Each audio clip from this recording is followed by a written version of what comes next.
Okay, very good. We're about to start the afternoon session, second afternoon session with 2 invited talks.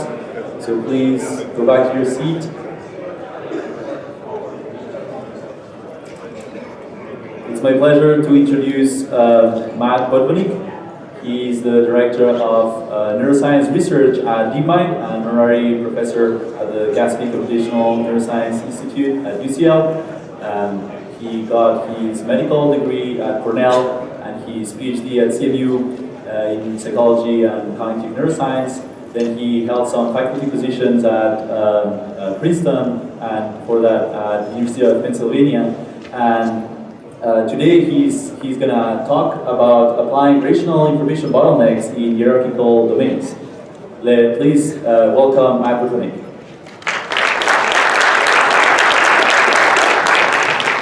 Thanks very much. My pleasure to be here. Thanks to the organizers for inviting me. I love NIPS workshops, but this is like the least workshop-y environment that I've ever seen at NIPS. So hopefully you can hear me at least.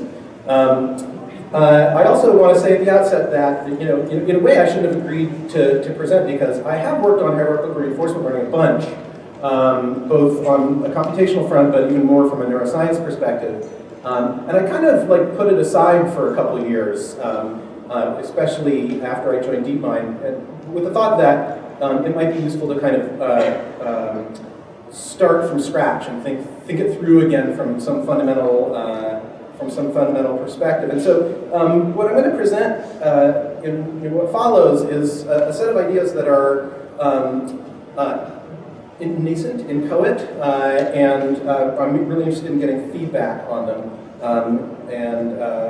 With that, let me dive in. So this is really going to be a tale of 2 bottlenecks, and I'll explain what I mean. So it's very common, and we've already seen today in some of the excellent listening talks, that when we talk about HRL, we almost inevitably end up thinking about environments with bottlenecks.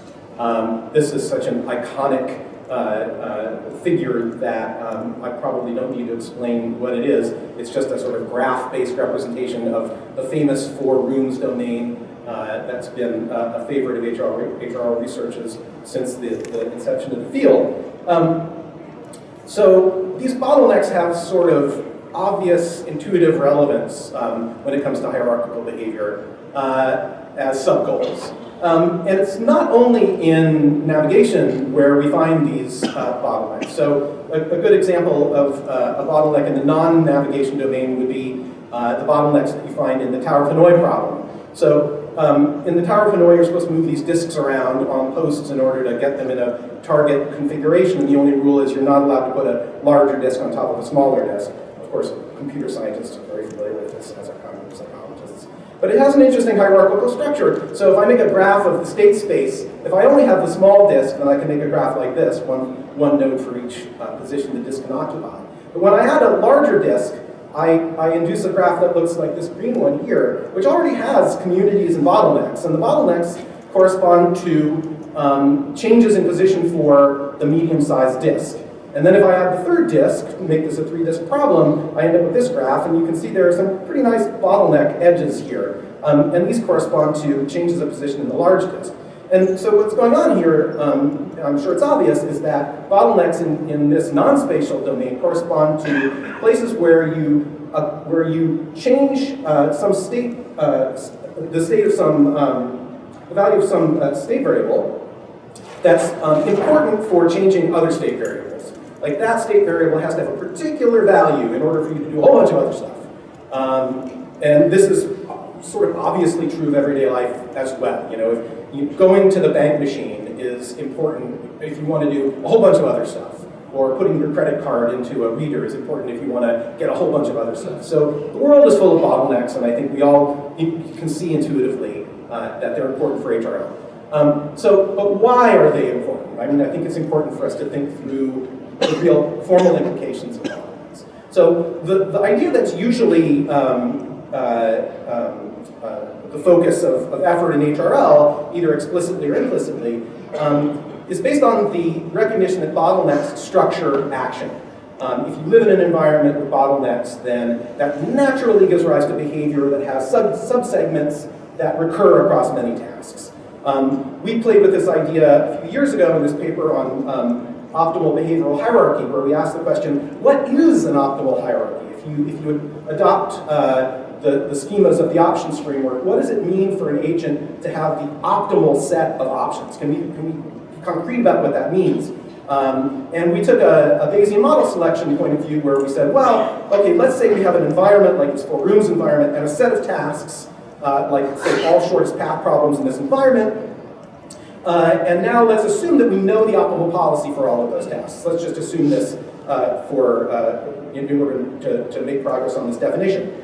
Now we can compare different agents that all apply an options-based policy, but they're endowed with different options. And we can ask, which of these agents is better?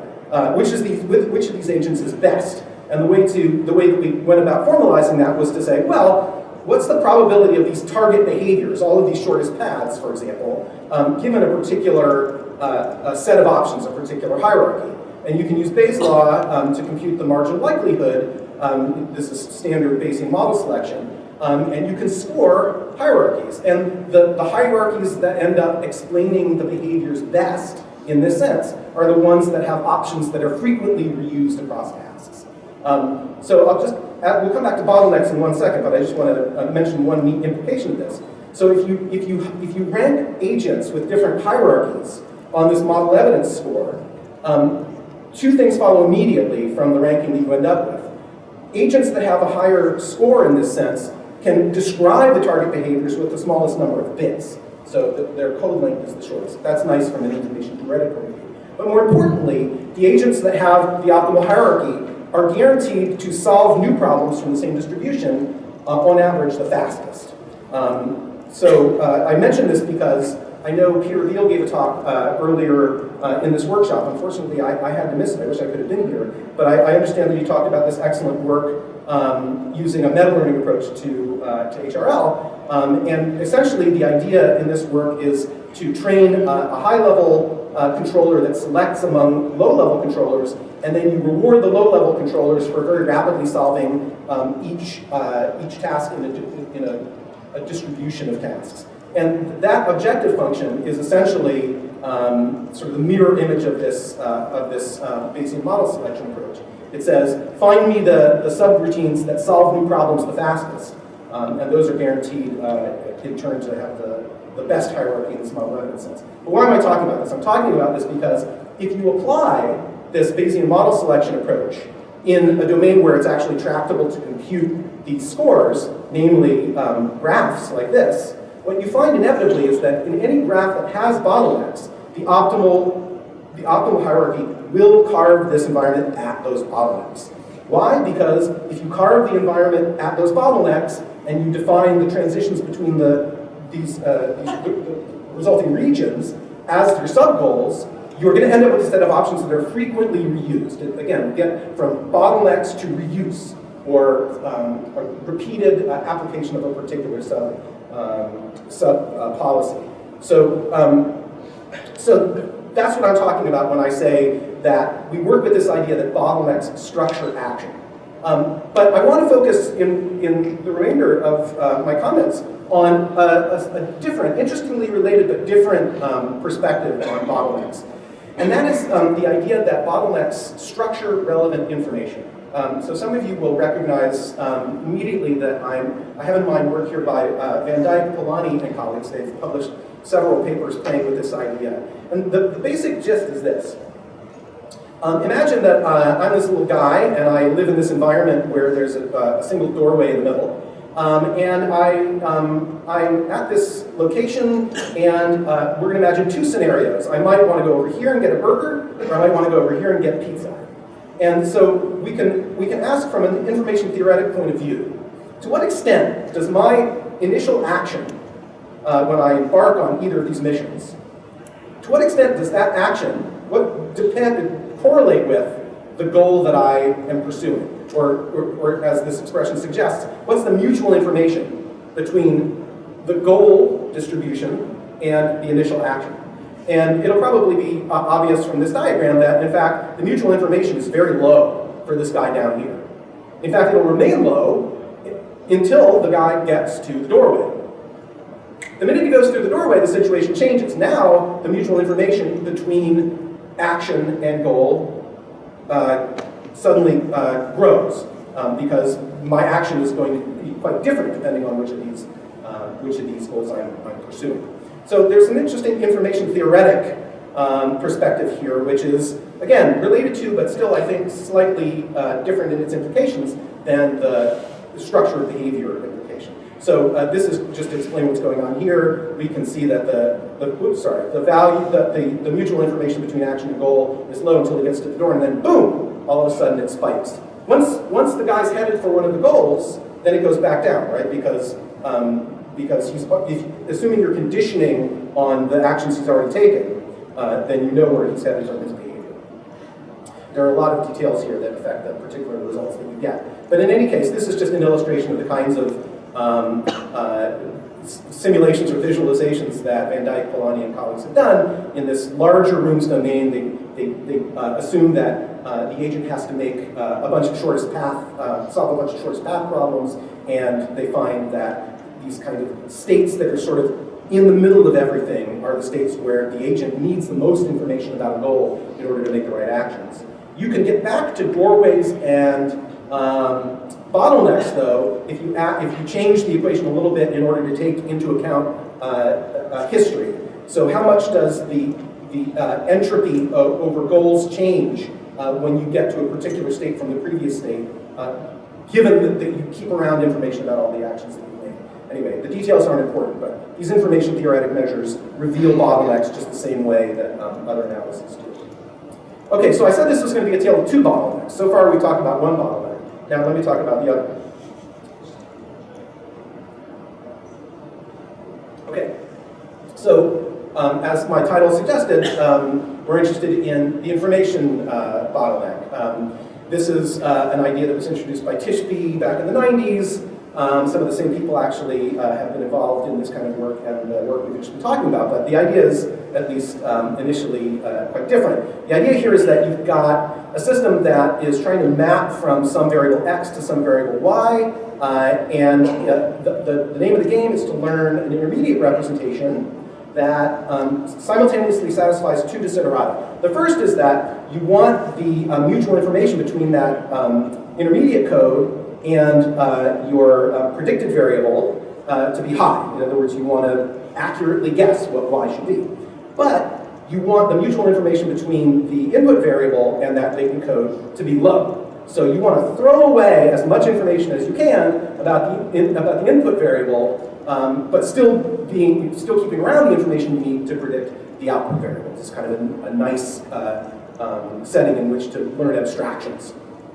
Up until recently, actually applying this idea in practice was difficult because these mutual information quantities are difficult to estimate in the general case. But something that I'm very excited about is recent work, actually from a number of people. I'm just citing one paper by Lemmy and colleagues, in which variational approximations to information bottleneck have been worked out that allow us to use deep learning in order to approximate this kind of objective.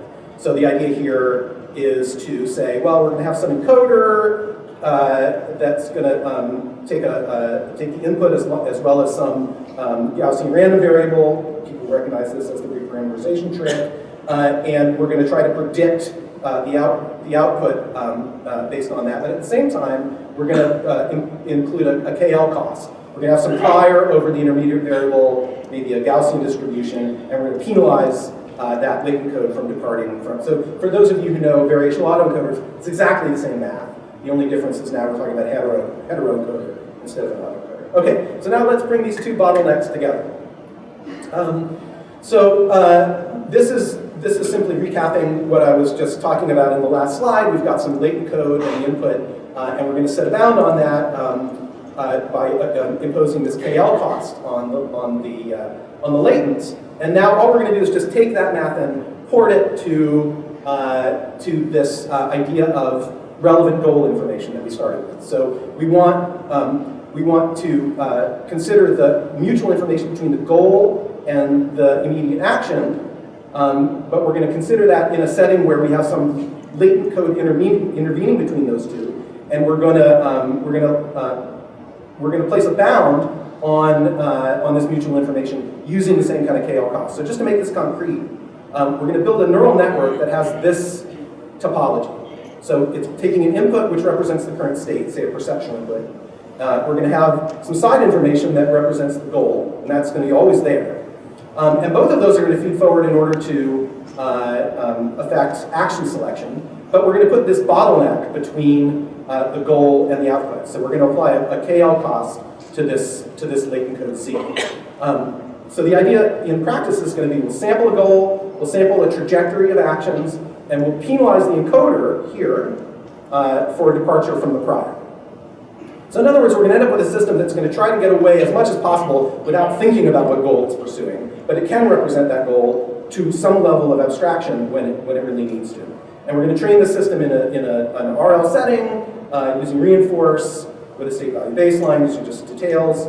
We're going to use two regularizations, the one I talked about up until now, this KL term, but also an entropy regularizer, and the other details are sort of incidental. By the way, I should mention in passing, I'll mention it again later, but the guy who did the actual simulations is DJ Strauss, who did an internship at DeepMind recently. He's, I think, in the house, so if questions come up, we'll have his expertise to call him.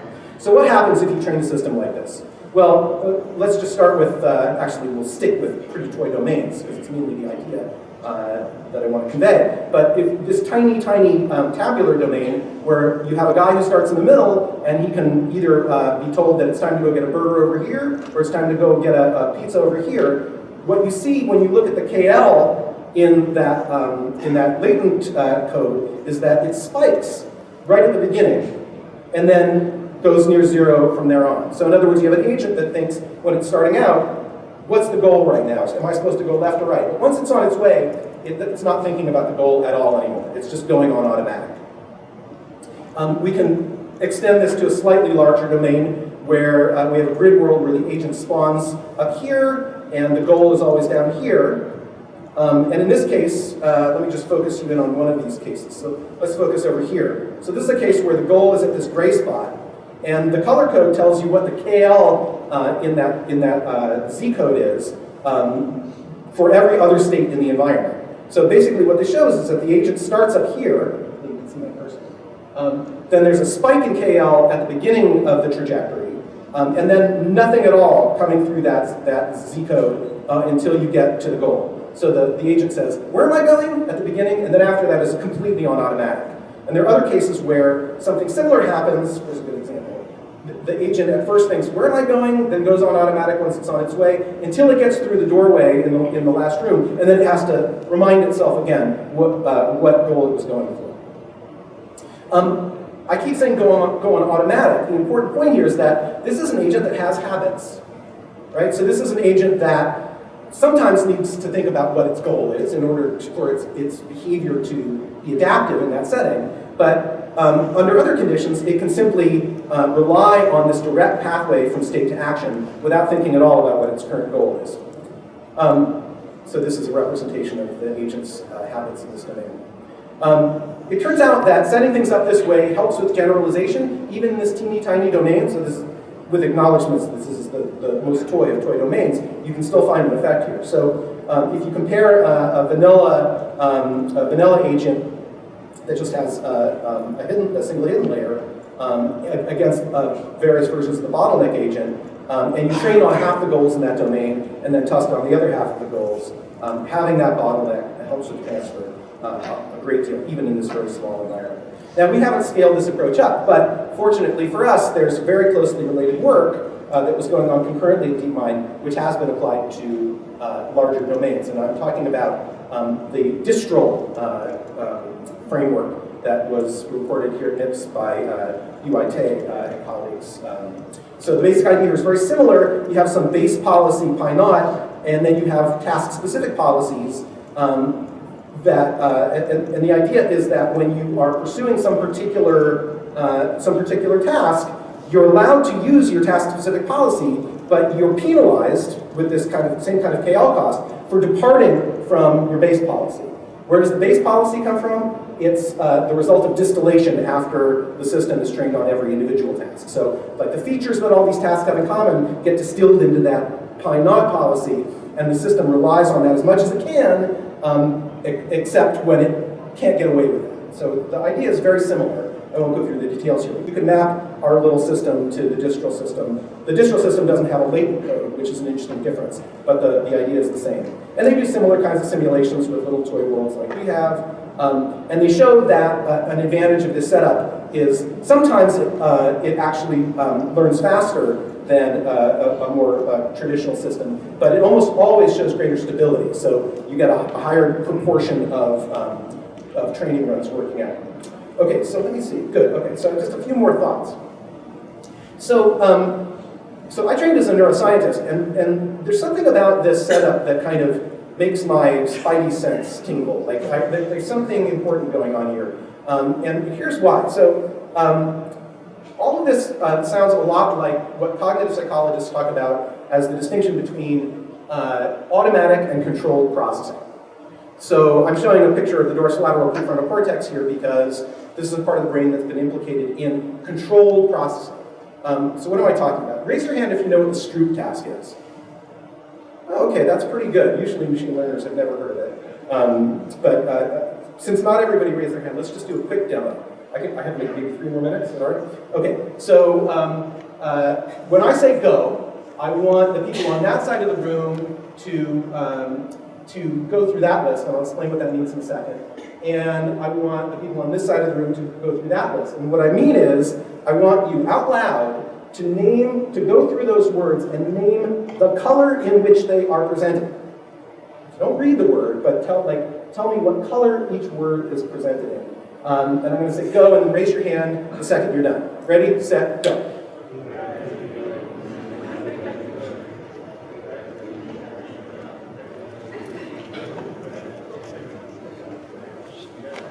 Okay, this side wins. So this is the very famous Stroop task that was first described back in the 1930s, and it's the canonical example of automatic versus controlled processing. And so what you probably noticed is it's much harder to read the stuff on the left because your brain wants to read the word, right? And on the right, that's fine because the word tells you what you're supposed to say. But on the left, it interferes. And we know that the dorsolateral prefrontal cortex is critical for overriding that prepotent response, that automatic response, in order to produce this controlled response.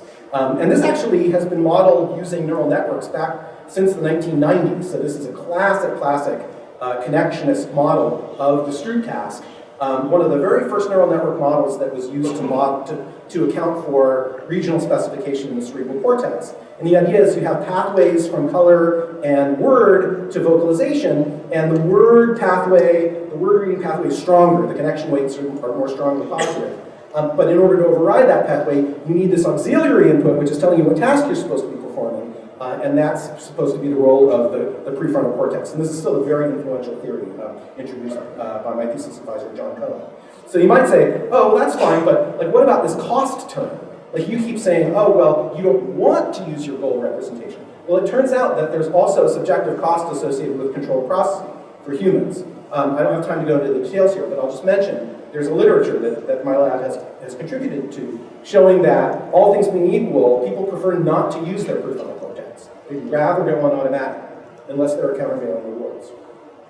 So anyway, just to close, I think this is all very speculative, but I found it useful elsewhere in my career to kind of attend to these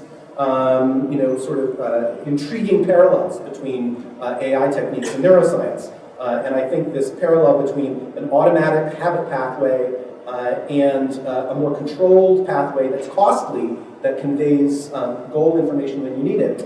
Like there's something interesting there. Even William James, back in the 1890s, one of the founders of experimental psychology, talked about an alternation between habitual behavior and then moments of more reflective decision.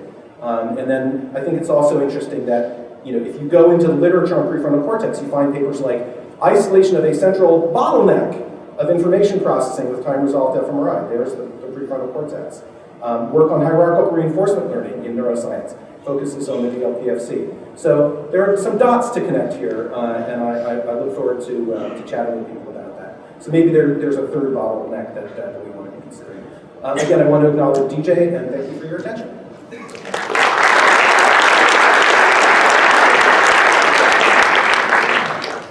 Thank you very much, Matt. If there's any question, feel free to come up with the mic. And in the meantime, maybe Botvinick can start again.